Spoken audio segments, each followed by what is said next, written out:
सर्व पालक वर्ग, विद्यार्थी बंधू भगिनींनो, सर्वप्रथम मी कृतज्ञता व्यक्त करते की या व्यासपीठाने मला तिसऱ्यांदा सन्मानित केलं आहे.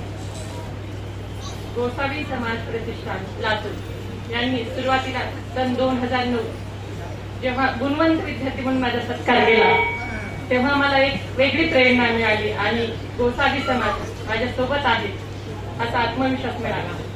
सन 2009 ला माझा PSI डिपार्टमेंटल PSI आणि SIO ते 3 सिलेक्शन झाले होते आणि ते सिलेक्शन झाल्यानंतर समाजाने मला सन्मानित केले होते.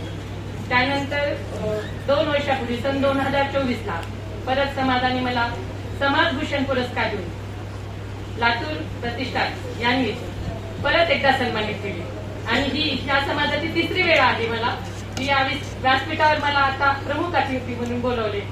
या सर्व 3 वेळा सन्मानित केले त्याबद्दल मी गोसावी समाज लातूर प्रतिष्ठान यांची शतशः आभारी आहे. माझा प्रवास असा आहे की मी माझं शिक्षण 1ली ते 10वी जिल्हा परिषद शिरड शहापूर जिल्हा हिंगोली येथे झाले आहे. त्याच्यानंतर माझी 10वी 12वी परभणीला झाली. पण वडिलांना अटक आल्यानंतर मी DED न करता परभणी पोलीस जॉईन केले. तिथे परभणी पोलीस मध्ये जॉईन केल्यानंतर असे लक्षात आले की ही सर्वात शेवटची पोस्ट आहे पोलीस. सुरुवातीला जॉईन करताना हे माहिती नव्हते की पोलीसमध्ये बऱ्याच हायरार्की असतात, ऑफिसर हायरार्की असते. गेल्यानंतर समाजावर असं ठरवलं की आपल्याला एक ऑफिसर व्हायचं आहे. त्यानंतर MPSC एक्झाम असते हे कळलं 12वी नंतर आणि त्यानंतर मी एक्सटर्नल एक्झाम देऊन पहिली पोलीस ट्रेनिंग केली 1 वर्ष. त्यानंतर एक्सटर्नल एक्झाम BA कम्प्लीट करून पहिल्या प्रयत्नामध्ये PSI डिपार्टमेंटल PSI आणि SIO सिनियर इंटेलिजन्स ऑफिसर राज्य गुप्त वार्ता विभाग ग्रॅज्युएटेड पोस्ट मिळवली. हे सर्व करताना मी विद्यार्थ्यांना आणि पालकवर्गांना हेच सांगते की डेडिकेशन म्हणजे या काळामध्ये मी कोणताही कार्यक्रम अटेंड केला नाही. फक्त ड्युटी, घरच्या जबाबदारी आणि अभ्यास ह्या तिन्हीचा मेळ राखून समर्पित भावाने तिन्ही गोष्टी केल्या. सातत्य ठेवलं, डेडिकेशन ठेवलं आणि डिटर्मिनेशन. म्हणजे निर्धार पक्का होता की मला एक पोस्ट मिळवायची आणि ती 2006 ला माझं ग्रॅज्युएशन पूर्ण झाल्यानंतर 2007 ची PSI, 2007 ची डिपार्टमेंटल PSI आणि 2008 ची SIO एक्झाम. बाकी पण एक्झाम मी देत होते त्या काळामध्ये. पण ह्या तिन्ही एक्झामचा 2009 ला रिझल्ट आला आणि मला ह्या तिन्ही पोस्ट मिळाल्या. त्या तिन्ही पोस्ट पैकी मी फक्त SIO पोस्ट जॉईन केली आणि बाकी 2 पोस्ट नाकारल्या. तर मला आपल्या सर्व विद्यार्थ्यांना एवढंच सांगायचं आहे की तुम्ही फक्त डेडिकेशन देऊ. कारण सध्या डेडिकेशन फार कमी आहे मुलांना. मी आता बघते मुलं, सध्या मी ठाणे इथे जॉब करते आणि पुण्याला माझं सासर आहे. डेडिकेशन खूप महत्वाचं आहे. फक्त एक्झाम द्यायची म्हणून नाही चालत.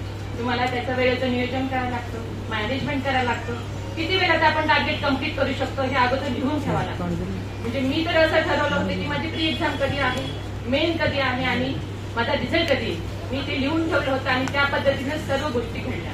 म्हणजे तुम्ही एकदा डेडिकेशन दिलं तर असं नाही की माझा पहिला प्रयत्न, दुसरा प्रयत्न नाही. मला पहिल्याच प्रयत्नात यश मिळवायचा आहे आणि त्यासाठी तुम्हाला ज्या गोष्टी करणं गरजेचं आहे त्या 3 गोष्टी त्या केल्याच पाहिजे. आणि आताच्या पिढीला मोबाईल हे खूप मोठं डिस्ट्रॅक्शन आहे. मी सर्व विद्यार्थ्यांना आणि पालकांना विनंती करते की या डिस्ट्रॅक्शन पासून मुलांना दूर ठेवा. कारण मुलांचं मी बघते की पहिलीपासून म्हणजे नर्सरी पासून मुलं मोबाईलच्या नादी लागले आहेत. तर पालकांनी एक ठराविक, मला पण 2 मुलं आहेत, मी मुलांना एक ठराविक एक अर्धा तास तुम्ही मोबाईल बघा बस, त्यानंतर मोबाईल मिळणार नाही. तर हे एक लिमिटेशन ठेवा मुलांना. त्या लिमिटेशनमुळे मुलांना एंटरटेनमेंट होईल पण अभ्यास आणि बाकी नियोजन याला पण वेळ मिळेल. आणि दुसरं कॉलेजच्या विद्यार्थ्यांना हे पण मी सांगू इच्छिते की इतर डिस्ट्रॅक्शन भरपूर आहे. सध्या सोशल मीडिया खूप मोठ्या प्रमाणात आता आहे. तर त्या गोष्टीकडे लक्ष न देता आपलं जे ध्येय आहे त्या ध्येयाप्रती सजग राहा. ध्येय आपले ठेवले की आपल्याला यश मिळते हे लक्षात घ्या. माझा प्रवास मी तुम्हाला सांगितला आहे. मी मुलांना आता अजून एक गोष्ट ही सांगू शकते की गुरु द्रोणाचार्य यांनी अर्जुनाला म्हणजे कौरव पांडव राजकुमार सगळे होते, सर्वांना सांगितलं होतं की लक्ष काय आहे बाबा, की तुम्हाला निशाणा करायचा आहे. आणि निशाणा करताना लक्षाकडे तुम्हाला सजग राहायचं आहे. हे कोणालाच माहित नव्हतं. सर्व कौरव पांडव सर्व राजकुमारांना त्यांनी लक्ष साधण्यास सांगितलं. सर्वांना वेगवेगळ्या गोष्टी दिसल्या. कुणाला झाड दिसले, कुणाला पक्षी दिसला, कुणाला इतर वातावरण दिसलं, कुणाला गुरु द्रोणाचार्य दिसले. पण फक्त अर्जुनांनी हवे ते उत्तर दिले की गुरुवर्य मला फक्त आणि फक्त पक्षाचा डोळा दिसतो. तर हे महाभारतातलं उदाहरण यासाठी देते की सध्या आपल्याला याची खूप गरज आहे की आपल्याला फक्त आपलं लक्षच दिसलं पाहिजे. इतर खूप गोष्टी आहेत आपल्याला डिस्ट्रॅक्शन करणाऱ्या. तर आपण फक्त आपल्या लक्षाप्रती सजग राहा आणि आपलं जो टार्गेट आहे, जो निशाणा आहे त्यावर लक्ष केंद्रित करा. अर्जुनाने गुरु द्रोणाचार्यांनी सांगितले की हा बरोबर आहे, बाकी सर्वांना त्यांनी बाजूला बसवलं, फक्त अर्जुनाला निशाणा धरण्यास सांगितलं आणि अर्जुनाने ते काम यशस्वीरित्या पूर्ण केलं. तर मला पण हे सर्व विद्यार्थ्यांना सांगायचं आहे आणि पालकवर्गांनाही की लक्ष महत्वाचं आहे आणि त्या लक्षावर एकाग्रता ठेवणं खूप महत्वाचं आहे. आता लास्ट मी मुलांना हे एवढंच सांगू इच्छिते की मंजिल उन्हीं को मिलती है जिनके सपनों में जान होती है. मंजिल उन्हीं को मिलती है जिनके सपनों में जान होती है. पंखों से कुछ नहीं होता, हौसलों से उड़ान होती है. मी एमपीएससी करताना हे प्रेरणादायी शेर ऐकला होता. मी पण कार्यशाळा अटेंड केला होता आणि या शेरमधून की खरंच पक्का इरादा असेल तर आपण आपलं खरंच टार्गेट पूर्ण करू शकतो. म्हणजे हा ऐकवला कारण त्याच्यामधनं मला खूप प्रेरणा मिळाली होती की आपला जर पक्का इरादा असेल तर आपण यश आपल्या हातात आहे. तर मी सर्व विद्यार्थ्यांना हीच अपेक्षा करते की प्रत्येक आपण जे कार्यक्रम अटेंड करतो, कार्यशाळा अटेंड करतो, त्याच्यामधनं मोटिवेशनल काय आहे तुमच्यासाठी ते घ्या.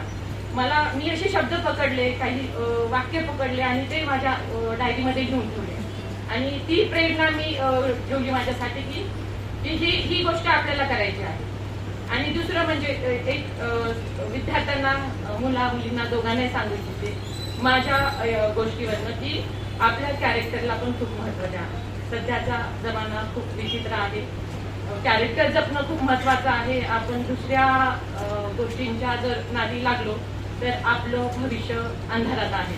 त्यामुळे ह्या दोन गोष्टी तुम्ही जपा. तुमचं कॅरेक्टर आणि तुमचं जे टार्गेट आहे ते पक्क करून लिहून ठेवा आणि लिहून ठेवल्यानंतर आपण त्या अपेक्षित वेळेत ते पूर्ण करू शकतो का त्याचा निर्धार करा. बस सर्व विद्यार्थ्यांना मी पुढील त्यांच्या वाटचालीसाठी आणि परीक्षांसाठी मनापासून धन्यवाद देते. आणि गोसावी समाज प्रतिष्ठान लातूर यांनी मला तिसऱ्यांदा सन्मानित केले याबद्दल त्यांचे शतशः आभार मानून माझे 2 शब्द संपवते. जय हिंद, जय भारत.